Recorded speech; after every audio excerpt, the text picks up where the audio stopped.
Microsoft Excel, Blue Box 18 for Chapter 1. We can move worksheets around. If we come down to its tab and I click and hold, I can then drag it to the location that I want. I'm going to make sure that in this particular case, the documentation worksheet is dropped in after Saturday. That's a way in which we can move the worksheet to the location that we want. We're also going to add another worksheet, but unlike the way in which we added Saturday, we will add Sunday slightly differently. We can two-finger tap on Friday and choose Move or Copy. And I could decide the location that I wanted. So for example, I could put it on Saturday and it would come after Saturday. And I could, I could create a copy and it will create a copy of the worksheet that I've selected. Alternatively, a simpler way of doing the exact same thing would be to hold the Option key down. Select Friday, that's the worksheet that we want to copy, and then drag it to its new location. You'll notice a new worksheet appears. It's called Friday with the number 2 in parentheses. It's telling you that it has to give it a different name. And so if we kept copying this, it would be Friday 2, Friday 3, Friday 4, and so on. At this point, I will change the name from Friday to Sunday. And once I hit return, I'm going to two-finger tap and change my tab color. Remember, I could have used this two-finger tap or right click to get to the rename choice as we saw in the last video.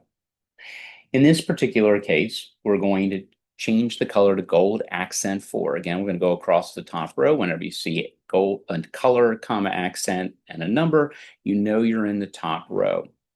Unless I see a percentage, and then I know I'm somewhere in this bigger box. But at the very top, gold, accent 4.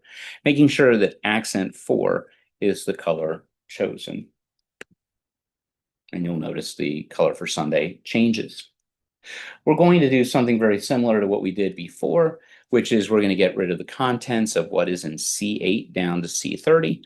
So as I have clicked and then dragged my mouse all the way down to C30, so I've selected C8 and C30. Remember, I can also then utilize, make sure I've got the contents that we want,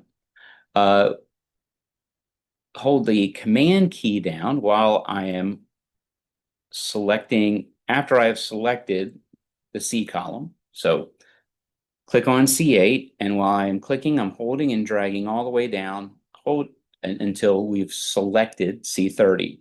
Then I hold the Command key down, and you'll notice I have selected now G8 all the way down to H30. Okay, so here it is in action again. I'm going to click on C8 and drag. I can let go of the touchpad altogether or mouse altogether. I'm going to move over to G8. I'm going to push the Command key down, and then I'm going to click and drag all the way down to the bottom of H30. Now, if I hit the Delete key, remember Delete just clears the contents, and we've cleared the contents that we're looking for here. Like last time, we're going to change our date. So I'll come up to May 2nd, double click in and change that from May 2nd to May 4th. Go ahead and hit enter. And so now we have done everything that we need to do on the Sunday worksheet. We've created a copy of Friday. We've cleared the contents in C8 down to C30, G8 down to H30. And lastly, we're going to document the work that we've done. Make sure this documentation worksheet is at the very end. So this will also, again, on 510, we're working on the Sunday worksheet. Notice I can autocomplete my name, and when I hit the T, I can autocomplete just by simply tabbing across. And that completes Blue Box 18.